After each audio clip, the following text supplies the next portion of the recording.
My name is Gerald Hutchins. I am 64 years old, and until 14 months ago, I believed that the house on Clearwater Drive, the one I built with my own hands, the one where my son took his first steps, the one where my wife and I slow danced in the kitchen on Tuesday nights for 31 years, would always be my home. I was wrong. But I want to start at the moment that changed everything. Not the morning my son told me to leave. Not the afternoon I sat in my truck in a gas station parking lot eating a cold sandwich because I had nowhere else to go. I want to start with the phone call. The one I received 3 weeks after I left. The one where my attorney, a quiet, careful man named Douglas Ferris, said 4 words that I will never forget for the rest of my life. He said, "Gerald." He called me, and I smiled for the first time in weeks. But let me go back, because you need to understand who I was before all of this, and who my son became, and how a family that once had Sunday dinners together ended up on opposite sides of a conference room table with lawyers between us. I spent 37 years as a civil engineer. I was not a wealthy man by any dramatic measure, but I was steady, methodical. I understood how things were built, not just roads and drainage systems, but the invisible architecture of a life. You pour the foundation right, or everything above it eventually cracks. My wife Margaret understood that too.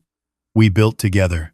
Every decision, buying the house on Clearwater Drive, starting the small property management company we called Hutchins Holdings, setting aside money in a family trust when our son was still in middle school, every single one of those decisions was made by both of us. Sitting at the kitchen table, talking it through until we both felt right about it. Our son's name is Daniel. He is 38 years old, and until Margaret got sick, I thought I knew exactly who he was. I thought I had raised a man who was decent. Not perfect, nobody is, but decent. He had Margaret's eyes and my stubbornness, and when he was small, he used to fall asleep on my chest watching football, and I would not move for 3 hours, so I wouldn't wake him. I hold on to that memory now, not as an excuse for what he did, but as proof that the boy I raised was real. That somewhere underneath everything that happened, that boy still existed. Margaret was diagnosed in the spring. Pancreatic cancer, stage 3. The doctors were honest with us. She had time, more time than some, but not unlimited time.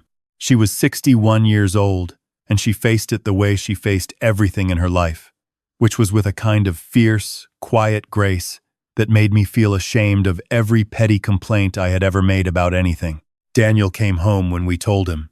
He sat at the kitchen table, and he cried, and he held his mother's hand, and for a while it felt like we were a family again, in the way families are supposed to be pulled together by something bigger than the ordinary friction of daily life. His wife, Renata, came with him. Renata had been in the picture for 4 years by then. She was not unkind, exactly, but she had a way of making every room feel like a transaction. She tracked things. Who gave what? Who owed what? She once mentioned, at a Christmas dinner, that she and Daniel had invested a significant amount of time in visiting us and wondered when we planned to visit them. Margaret had squeezed my hand under the table, and I had said nothing, and later that night Margaret said, "She's still young, Gerald. People grow." I wanted to believe that. In the months that followed Margaret's diagnosis, Renata grew quieter around our house. Not softer, quieter, like she was calculating something. She asked questions, casual, conversational questions about Hutchins Holdings, about the property on Mill Creek Road, about what the trust was worth. I answered honestly because I had nothing to hide, and because it did not occur to me then that the questions had a purpose beyond curiosity. Margaret spent the last 4 months of her life mostly at home, in the bedroom we had shared for 3 decades. I learned to make her tea the way she liked it, too strong, a little honey, no milk, and I sat with her every morning before she woke up fully, just being in the room, breathing the same air, grateful for the minutes. She talked to Douglas Ferris twice without me. She told me she was updating some paperwork. She told me not to worry. I did not worry. I trusted her the way I had trusted her for 31 years. She passed on a Tuesday morning in November. It was quiet. I was holding her hand. I will not spend long here, because grief is private, and it belongs to her. But I will say this. The weeks after Margaret died were the loneliest I have ever known. The house on Clearwater Drive, which had always felt alive, full of her movement and her voice and the small sounds of someone who loves you going about their day, became a place where silence had weight. Daniel and Renata came to stay for the funeral and the 2 weeks after. I was grateful. I cooked when I could. I sat with my son in the evenings and we watched old games, and sometimes we talked and sometimes we didn't, and it felt survivable. It felt like something a father and a son could get through together.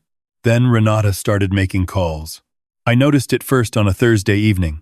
She was on her phone in the back hallway, speaking in a low, clipped voice. I caught fragments, assessed value, timeline.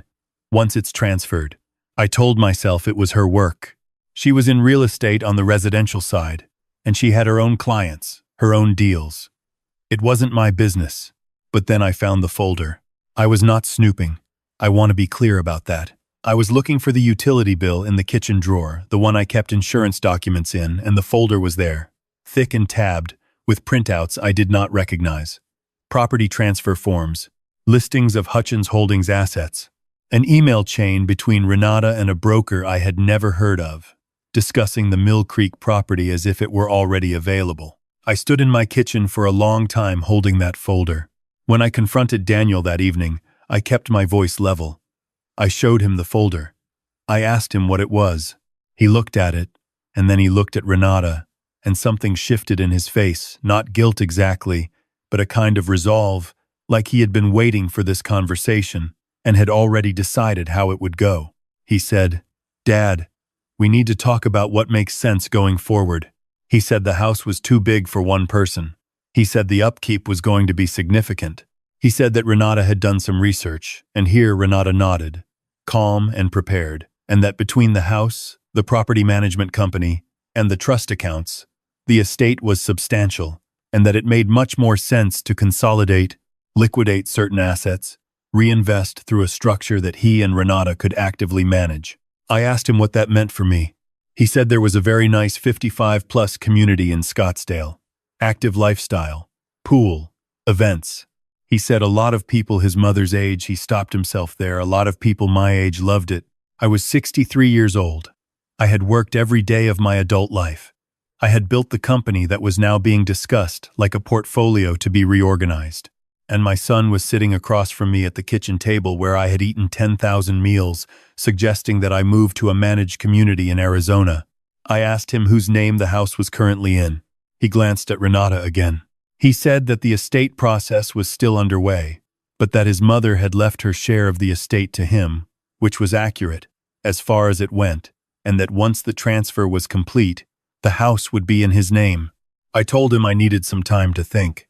The next morning, while I was in the garage going through some of Margaret's things, I heard him on the phone in the kitchen. The door was not fully closed. He was talking to Douglas Ferris's office, asking about the timeline on the estate transfer. He mentioned, in a tone that was courteous and efficient, and not at all like the boy who used to fall asleep on my chest, that his father might make the process complicated, and asking whether there was a way to streamline things. That evening, at dinner, Daniel told me it would be best if I started looking at other arrangements. He used that word, arrangements, the same word you use for flowers at a funeral. I looked at my son across the table at Margaret's eyes in his face, and I said I understood. I told him I would be out within the week. I did not argue. I did not raise my voice. I had spent 37 years as an engineer, and I understood that there are moments when the structure has already failed, and the only useful thing you can do is walk away from it before it comes down on top of you. I packed 2 bags. I took my tools from the garage, my files, the photographs from the hallway. I took the blue coffee mug that Margaret had given me the first Christmas we spent together because it had a small chip in the handle, and I knew Daniel wouldn't bother keeping it. I drove to the home of my old colleague Ray Bateman, who had an extra room and the decency not to ask too many questions. I called Douglas Ferris from Ray's driveway and told him what had happened. Douglas was quiet for a moment. Then he said, "Gerald, do you remember what we put in place 6 years ago?" I remembered. 6 years ago, Douglas and I had sat in his office and structured the Hutchins family trust in a very specific way. Margaret and I had discussed it for months. The trust held the house, Hutchins Holdings, and the investment accounts everything that we had built together. Margaret's share of the estate would pass to Daniel, as we had always planned. But the trust itself, the entity that actually controlled and governed all of those assets, had a trustee.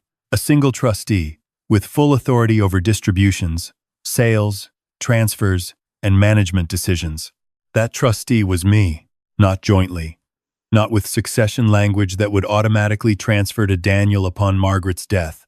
Me, Gerald William Hutchins, sole trustee, with the explicit requirement that any change in trusteeship required either my voluntary resignation or a court proceeding demonstrating incapacity. Daniel had inherited the beneficial interest in the trust. The income, the use of the house, the theoretical value of the assets, all of that was his. But he could not sell the house without my signature. He could not refinance the Mill Creek property without my signature. He could not dissolve Hutchins Holdings or transfer its assets or open the investment accounts or do a single thing with any of it without my signature. He had thrown out the only man who could unlock everything he thought he owned. Douglas and I did not rush. That is important to understand. We did not call Daniel immediately. We did not send a letter. We waited. Douglas said to me, "Let it develop, Gerald. Let him start pulling on threads." And so I stayed at Ray's house, and I woke up every morning, and I made coffee, and I read, and I went on long walks through the neighborhood, and I missed Margaret with a fullness that is hard to describe, and I waited. It took 11 days. The call came to Douglas's office on a Tuesday afternoon. Daniel, apparently, had met with a commercial real estate broker about the Mill Creek property. The broker had pulled the title. The title search had come back, showing the property held in trust. The broker had asked for the trustee's authorization letter. Daniel had said he would provide it. Daniel had then called Renata. Renata had pulled out her folder. And somewhere in that folder, or in the conversation that followed, they had finally read the full trust document. Douglas told me Daniel's voice on the phone was controlled but tight. He said Daniel asked whether the trust structure could be challenged. Douglas told him that it could, in theory, but that any such proceeding would require clear and convincing evidence of fraud or incapacity on the part of the trustee, and that he, Douglas, would be prepared to testify extensively about the circumstances under which the trust was created, including the fact that both Gerald and Margaret Hutchins had been fully informed, fully competent, and represented by independent counsel at the time of signing. Daniel asked how long a challenge would take. Douglas told him conservatively 18 to 24 months, with no guarantee of outcome. There was a long pause. Then Daniel asked if Douglas could pass along a message to his father. I called Daniel myself that evening. I did not use Douglas as an intermediary. He was still my son, and I was still his father. And regardless of what had happened, that was not a conversation that should go through lawyers. He answered on the second ring. He said, "Dad."